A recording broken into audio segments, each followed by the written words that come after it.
Hello everyone, मैं हूं हिना और आप देख रहे हैं लीगल परसेप्शन। आज की इस वीडियो में हम भारतीय संविधान के एक बहुत ही इम्पोर्टेंट आर्टिकल पर चर्चा करने वाले हैं और वो आर्टिकल है 21A, यानी कि जो हमारे संविधान में नया जोड़ा गया था।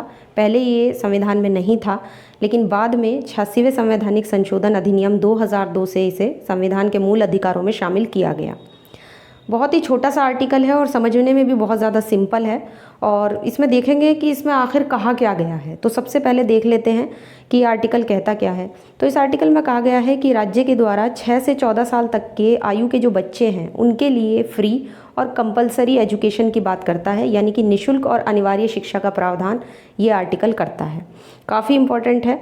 और इसी आर्टिकल के तहत संसद ने साल 2009 में एक एक्ट भी पारित किया था जिसका नाम था निःशुल्क और अनिवार्य शिक्षा अधिनियम, यानी फ्री और कंपलसरी एजुकेशन एक्ट। आपने इसका नाम भी सुना होगा, काफ़ी इम्पोर्टेंट एक्ट था ये, जिसके तहत संविधान में जो ये अनुच्छेद दिया गया है 21A, इसी के तहत पार्लियामेंट ने अपनी पावर का यूज़ करते हुए इसको पारित किया था। अब सबसे पहले बात कर लेते हैं इससे रिलेटेड केसेस की, क्योंकि केस काफ़ी इंपॉर्टेंट है। छोटा आर्टिकल है, फिर भी हम इसे केसेस से देख लेते हैं जो इससे रिलेटेड है और बहुत ज़्यादा इंपॉर्टेंट है। तो सबसे पहला केस आता है मोहिनी जैन वर्सेस कर्नाटक राज्य का केस। इस आर्टिकल के लिहाज से मैं कहूँगी कि ये सबसे इम्पॉर्टेंट केस है, और अगर इस पर आंसर लिखना आ जाए तो ज़रूर ऐड कीजिएगा अपने आंसर में। तो सबसे पहला केस है मोहिनी जैन वर्सेस कर्नाटक राज्य का केस। पहले इसके फैक्ट जान लेते हैं। फैक्ट है कि इस मामले में कर्नाटक सरकार ने एक नोटिफिकेशन जारी किया। एक नोटिफिकेशन जारी करके राज्य के जो निजी मेडिकल, जो प्राइवेट मेडिकल कॉलेजेस थे, उनमें एडमिशन लेने वालों के लिए राज्य के बाहर के जो स्टूडेंट्स थे उनके लिए फ़ीस बढ़ा दी थी। अब जब फ़ीस बढ़ा दी तो होता क्या है कि एक मोहिनी जैन थी जिन्होंने ऐसे ही एडमिशन लिया था। उन्होंने सुप्रीम कोर्ट में इस नोटिफिकेशन को चैलेंज किया। उन्होंने कहा कि ये गलत है और उन्होंने एक पिटीशन दायर की। पिटीशन देकर वो एक चुनौती देती है इसको।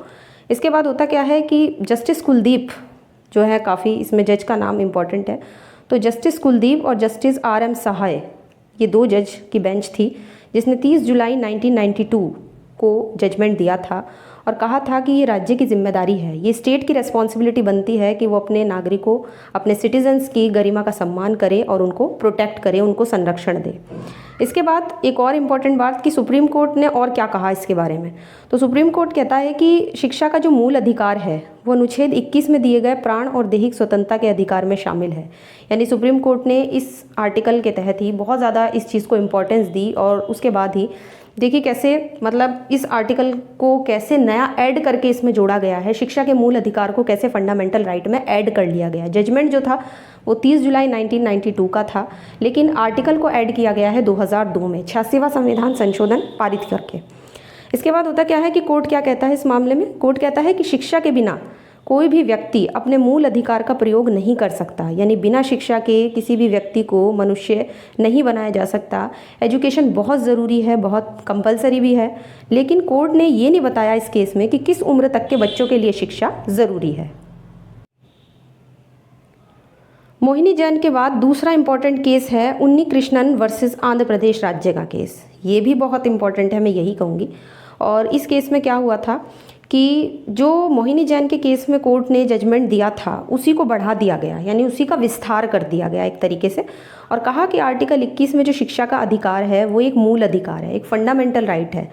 तो अगर देखा जाए तो मोहिनी जैन के नहीं बल्कि उन्नी कृष्णन के केस में ही शिक्षा को एक फंडामेंटल राइट माना गया था। और कोर्ट ने ये भी कहा था कि राज्य की वित्तीय स्थिति, यानी कि जो राज्य की फाइनेंशियल कंडीशन है उसको देखते हुए ही सिर्फ केवल 6 से लेकर 14 साल तक के बच्चों को ही शिक्षा दी जा सकती है, यानी उन्हीं को केवल एजुकेशन का प्रोविज़न इसमें किया गया है। अब हम ये देख लेते हैं कि इस आर्टिकल से किस तरह के क्वेश्चंस आ सकते हैं एग्जाम में, ताकि आपको ईजी हो जाए। तो 3 तरह के क्वेश्चन, क्योंकि छोटा ही आर्टिकल है तो 3 ही तरह के क्वेश्चन इससे बन सकते हैं, जैसा कि मैं समझती हूँ। तो पहला क्वेश्चन बनता है कि शिक्षा का मूल अधिकार किस आर्टिकल में दिया गया है, पहला क्वेश्चन ये बनता है। दूसरा क्वेश्चन बनता है कि आर्टिकल 21A किस संशोधन से इंडियन कॉन्स्टिट्यूशन, भारतीय संविधान में शामिल किया गया है।